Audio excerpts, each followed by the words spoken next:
दोस्तों नमस्कार। सुब्रत पाल की चिट्ठी में आपका स्वागत है। कवि गुरु का जन्मदिन आ गया। गुरुदेव ने कहा था, सिर्फ खड़े होकर पानी देखने से आप नदी नहीं पार कर सकते। मुझे तो हंसी आ रही है इस कल्पना पर। क्या सिर्फ खड़े होकर नदी देखने से नदी पार किया जा सकता है? जी हाँ, ऐसे भी लोग होते हैं जो सिर्फ नदी को दूर से देखते रहते हैं और नदी पार की कल्पना करते रहते हैं।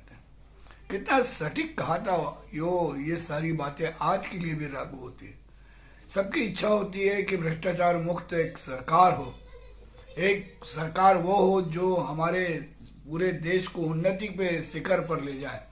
लेकिन ऐसे कुछ लोग होते हैं जो कहते हैं हमें राजनीति से दूर रहना है, राजनीति हमें पसंद नहीं है। फिर कैसा? तो वही तो कवि गुरु की बात बिल्कुल मुझे आज सही लगी है, जो पढ़ते पढ़ते मैंने देखा। सिर्फ खड़े होकर पानी देखने से नदी नहीं पार किया जा सकता। दूर से हम अगर भ्रष्टाचार देखें और हम कुछ करने को तैयार नहीं है तो भ्रष्टाचार दूर नहीं होगा। अगर सरकार को हम यही जगाएंगे, सरकार हमको कैसे चाहिए नहीं कहेंगे, ये अगर ऐसी बातें नहीं कहेंगे तो कैसे सरकार काम करेगी? और कुछ लोग तो वोट डालने को भी वोट भी नहीं डालना चाहते, कहते हैं कि हमको पॉलिटिक्स से लेना देना ही नहीं है, हमको पॉलिटिक्स करना ही नहीं है।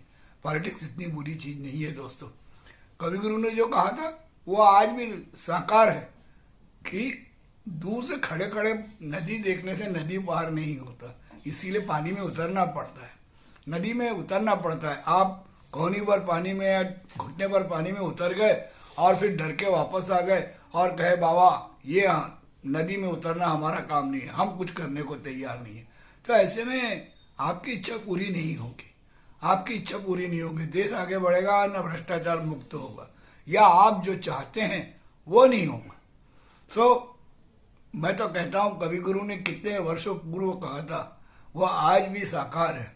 हमें कुछ करना पड़ेगा उस चीज के लिए, हमें कुछ तो करना पड़ेगा इस देश के लिए, हमारे इच्छाओं के लिए, अच्छाइयों के लिए। ऐसे खड़े खड़े कुछ नहीं होता। कवि गुरु ने बिल्कुल सही कहा था। आज कवि गुरु की जन्मदिन बस आई है, उन्हें प्रणाम।